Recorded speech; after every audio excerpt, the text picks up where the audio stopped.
Mountains appear all over the world, but they're especially prevalent in the Pacific Northwest, from Mount Robson in British Columbia to Crane Mountain in Oregon and the Devil's Bedstead in Idaho. There are very few places in the Northwest where you can't see a mountain or two peeking at you from above the trees. People love to take on an adventure in the mountains, whether it be climbing up the face or skiing down the slopes. Sometimes, though, the mountain can swallow you whole.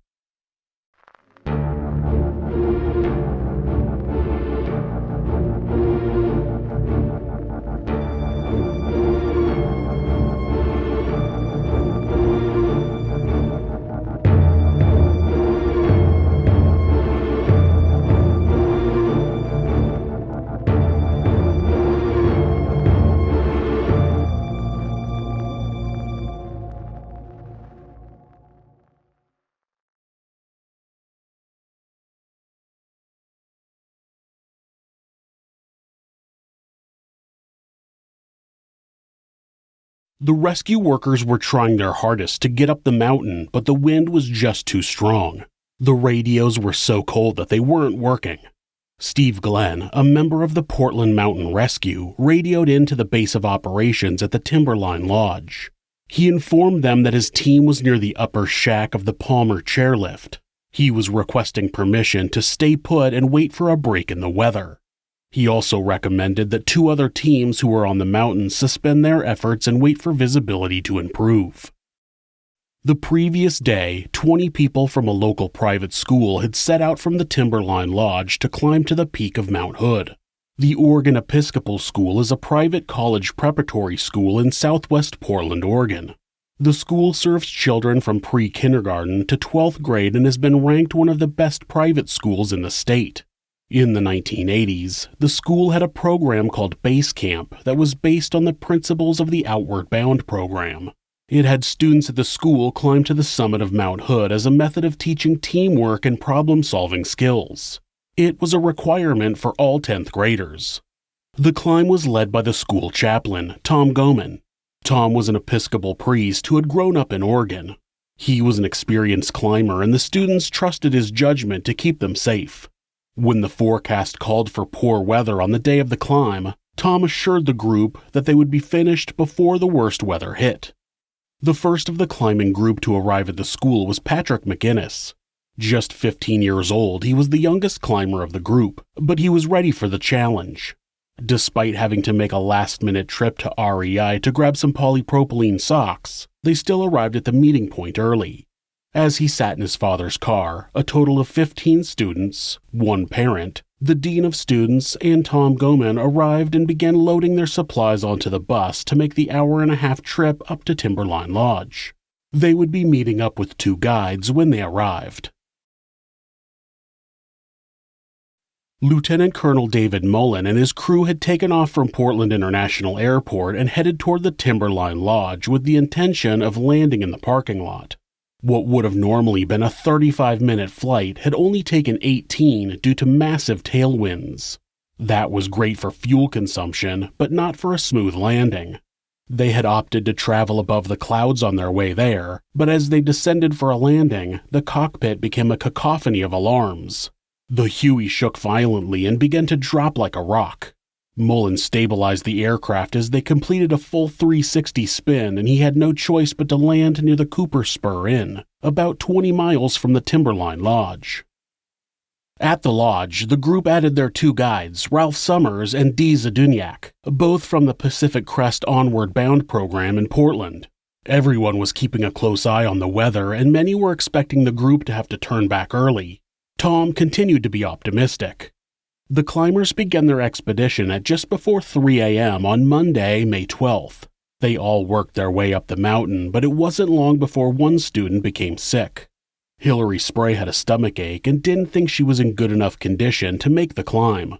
Her mother, Sharon Spray, was the parent that was with them, and she insisted that Hillary turn around. Sharon told Tom that they were returning to the lodge, and within 30 minutes of starting their journey, the group was down to 18.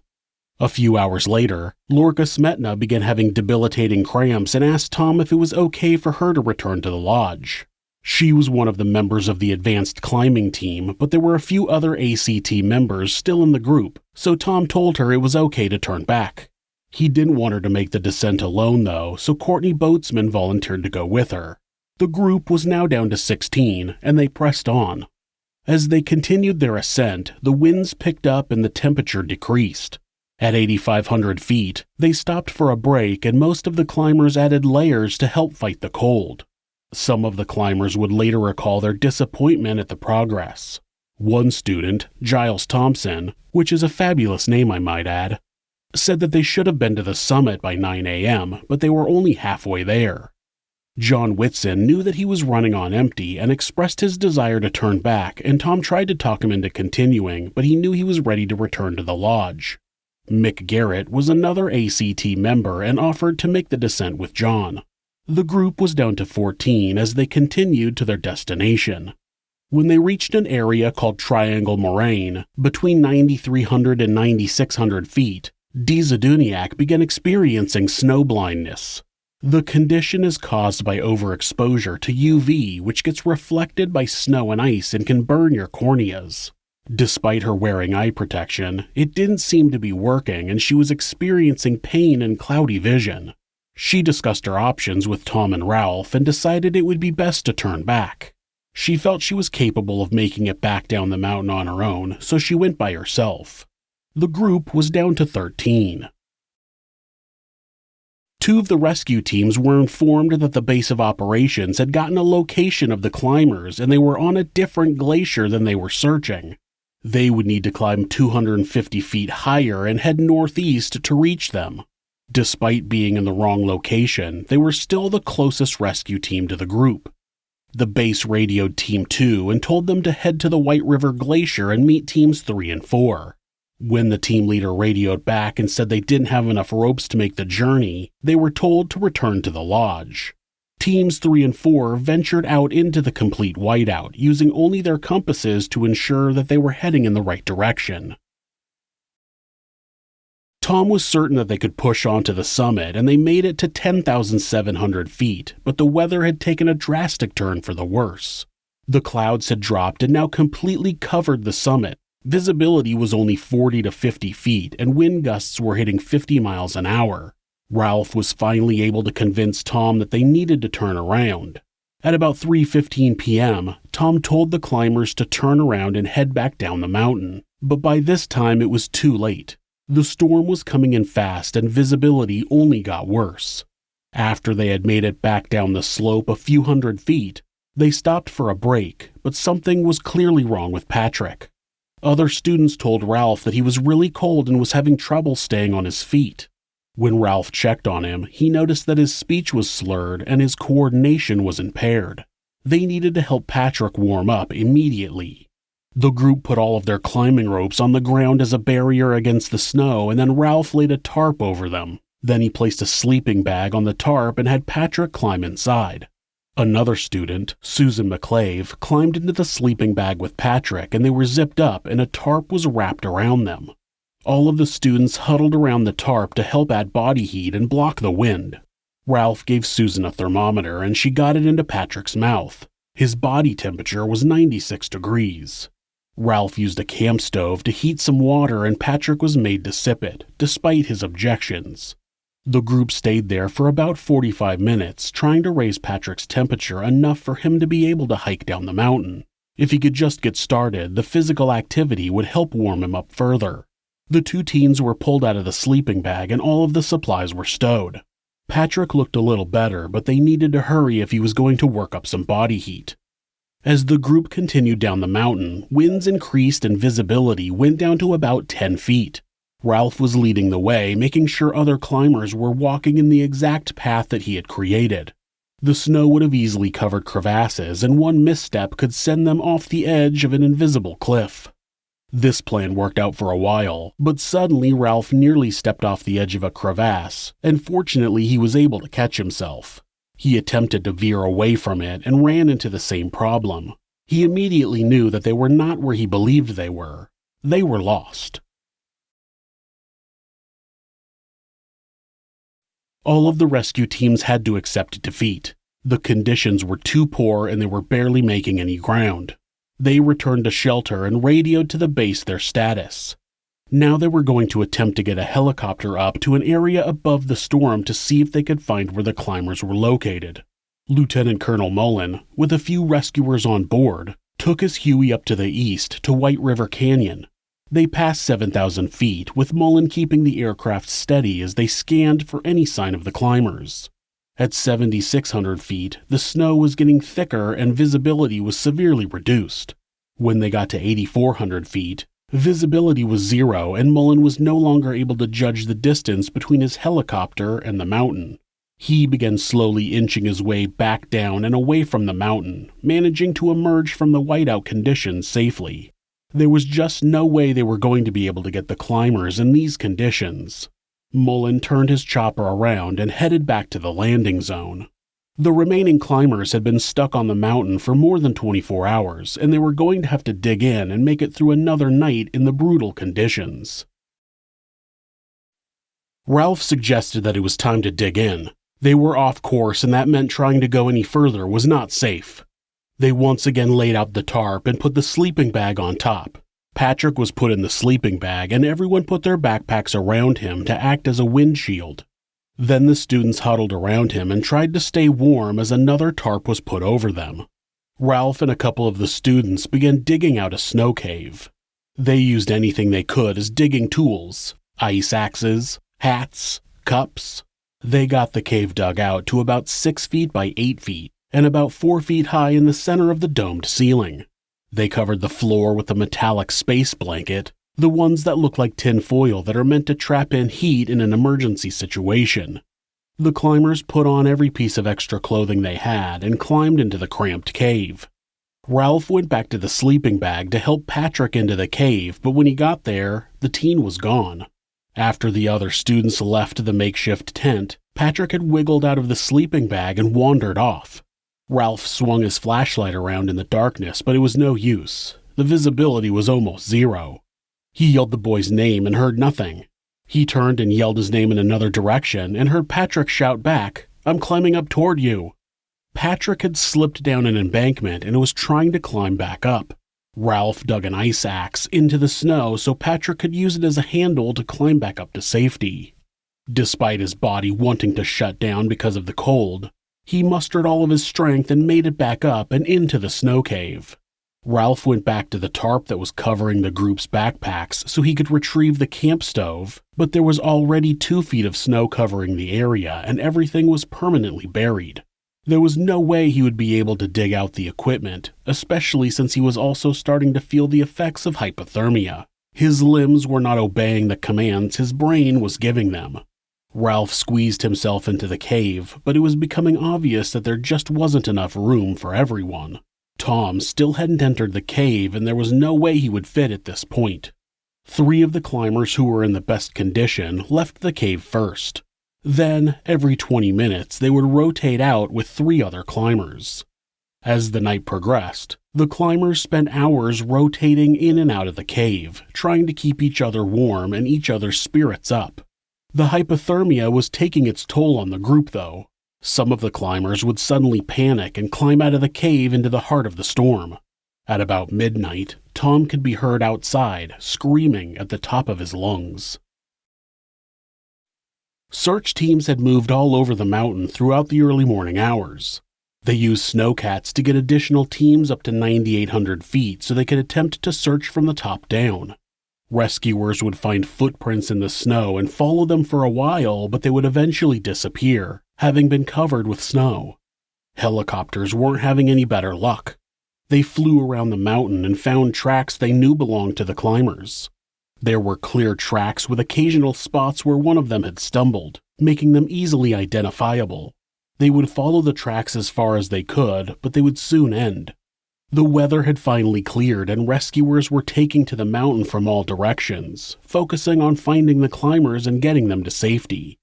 Unfortunately, despite the clear weather, they had no idea where they were. During the night, body heat caused snow inside the cave to melt, accumulating into a puddle in the middle of the floor. This meant that many of the climbers were laying in a pool of ice water. In the event that you ever dig yourself a snow cave, make sure that the center of the floor is just slightly higher than the edges, and dig a trench around your floor's perimeter. This way, any water can run off into the trench and your floor will stay dry. You're welcome. Snow was also covering the opening of the cave, and it was becoming harder and harder to get in and out. On the morning of their second day on the mountain, the storm was still raging, and Ralph knew that someone would have to attempt to make it down the mountain to find assistance. Ralph asked Tom if he could count to 10, and Tom failed, so Ralph knew that he would never make it down. He announced his plan and asked if anyone felt strong enough to join him. Molly Shula said she would go with him, and the two set off into the storm. Their plan, to keep walking until they found help or until they died. While Ralph and Molly were attempting to find help, 3 of the students that were outside of the cave discovered that they couldn't make it back inside.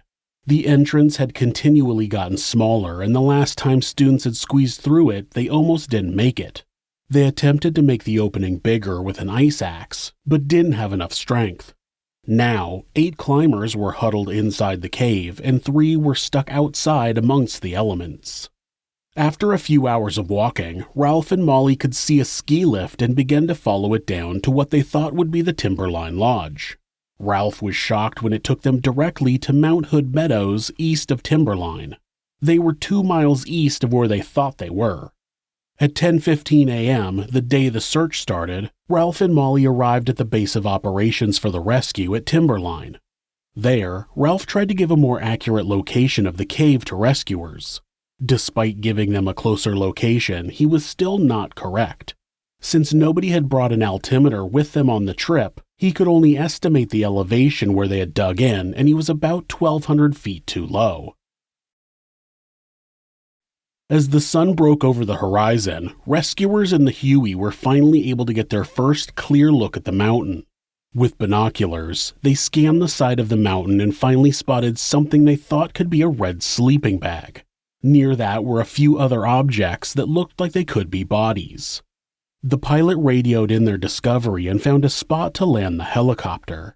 Unfortunately, the radio transmission wasn't clear, and many believe the pilot said they had spotted survivors.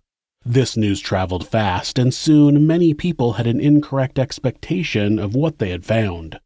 What they found first was 2 teenagers in the fetal position with no signs of life. They were found at the bottom of a hill, and it was thought that they might have started to try to climb down the mountain but didn't make it. Not long after, they found the body of a 3rd teen laying in the snow higher up. All 3 climbers had been outside of the snow cave for 24 hours. Rescuers began tracking their footprints up the mountain, trying to locate the snow cave. By this time, the climbers had been in the snow cave for approximately 38 hours. 4 feet of snow had fallen in that time, and the cave was now completely covered. There was no way to see it, so they had to probe the snow everywhere they went. The weather had improved, but now it was warming up too fast. The rapid melting was making the snow and ice extremely unstable. One rescuer took a step, and the surface below him dropped out. He fell 30 feet before being saved by a safety rope. He hadn't broken any bones, but he was too banged up to continue and had to be airlifted back to the base. During this time, the 3 climbers that had been discovered frozen had been taken to Emmanuel Hospital in Portland, where 2 were pronounced dead, but 1 had been successfully rewarmed and his heart had begun beating, but it wasn't strong enough to pump blood. After 6 hours of effort at saving the patient, he was also pronounced dead. The 3 climbers found outside of the cave were identified as Allison Litzenberger, Aaron O'Leary, and Eric Sandvik. Another storm was moving in, and the base of operations had told the rescuers that they would be called back at 6 o'clock. Ralph had joined the rescuers in searching the area and believed they were on top of the cave. He recognized the area, and the rest of the climbers should be there. Suddenly, one of the probes hit something. It was clearly not a rock or ice, as it gave soft resistance. One of the men grabbed a shovel and began digging furiously. About 4 feet down, he found a green backpack and a yellow tarp. It was the spot where they had laid out the sleeping bag and backpacks. 10 feet away from the cache of equipment, Ralph pointed to where the snow cave should be. It was also covered with an additional 4 feet of snow and now camouflaged, so rescuers began using their probes to find its exact location. Once the cave was found, everyone who had a shovel joined in the effort to excavate the remaining climbers. As the team dug frantically, holding out little hope for survivors, they began hearing moaning from under the snow. The first 2 climbers they reached were alive. Though they couldn't feel a pulse on either of them, they were fading in and out of consciousness. They were pulled from the cave and laid on the ground, where they immediately received oxygen.